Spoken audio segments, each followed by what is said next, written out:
یا بلکہ مشہور معروف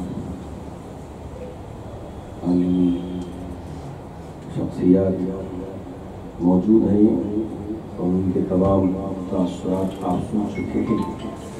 ان کی موجودگی میں مجھے بولنا شاید امتحان کی بات ہی ہوگی.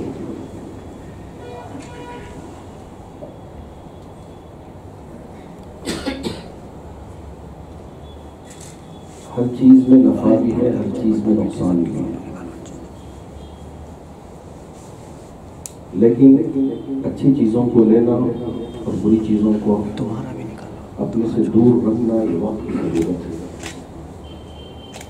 مولانا نے اسے سمجھتے ہوئے سیدھی بات کا آغاز فرمایا کہ آپ نبی بھی ہیں اور ساتھ ہی ساتھ دنیا پر اور عالم پر بڑی گہری نظر رکھتے ہیں. اس وجہ سے اللہ رب الجلال نے آپ کو اس کام کے لیے منتخب فرمایا. میں بنفس نفیس یہ چاہتا ہوں کہ ہمارے حضرات علماء ایسی زبردست انگریزی بولنے پہ قادر ہو جائیں انشاءاللہ. آنے والے وقت میں اس کی تیاری ہو رہی ہے، تو اب یہ انگریزی بولنے والے بھی اپنی سیٹ چھوڑ کے بھاگنے پہ مجبور ہو جائیں گے.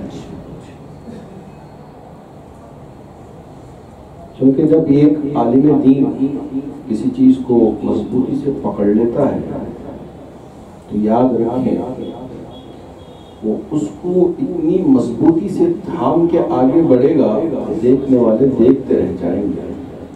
اس دور پر ہمارے اکابرین نے انگریزی زبان کی اس لیے مخالفت کی تھی کہ انگریز یہاں قابض تھا، اس کی زبان سے بھی نفرت کرنا یہ انہوں نے شوق اور جذبہ پیدا کروایا تھا عوام کے درمیان اور لوگوں کے درمیان. لیکن زبان سے کسی طرح کی کوئی نہ تو نفرت ہے، نہ اس سے بیر ہے، نہ اس سے دوری ہے. اب یہاں سوشل میڈیا کی مختلف ذرائع ابلاغ اس کی وجہ سے صرف ہندوستان میں ہی نہیں بلکہ پورے عالم میں ایک ہنگامہ برپا ہے. اس کی بڑی اہمیت ہے. اس لیے یہ ایک سیدھی بات نہیں بلکہ ایسے بہت سارے ہمارے اسٹوڈیوں کی ضرورت ہے جس کے ذریعے حق بات کو پورے عالم تک ہم پہنچایا جا سکتا ہے. میں انشاءاللہ اللہ رب الجلال کی بارگاہ میں مولانا کے حق میں دعا کرتا ہوں اللہ رب الجلال آپ کے بازوؤں کو خوب مضبوط فرمائے. جیسا سیدھی بات آپ نے رکھا ہے اسی طرح حق کی بات لوگوں تک پہنچانے میں اللہ آپ کا معین و مددگار بنے اور کبھی حق کی بات کو پہنچانے میں نہ کترائیں، نہ پیچھے آئے، نہ تذبذب کا شکار ہو. اللہ ایسا جذبہ آپ کے اندر پیدا فرمائے. میں بس ان چند مختصر سے کلمات کے بعد اپنی بات کو یہاں اختتام تک پہنچاؤں گا، اس لیے کہ تمام اکابر علماء ہیں، میں ان کی موجودگی میں زیادہ گفتگو کر نہیں پاؤں گا. اللہ رب الجلال ہمیں بھی ان کاموں میں معاون ہونے اور ان کا ساتھ دینے کی توفیق عطا فرمائے.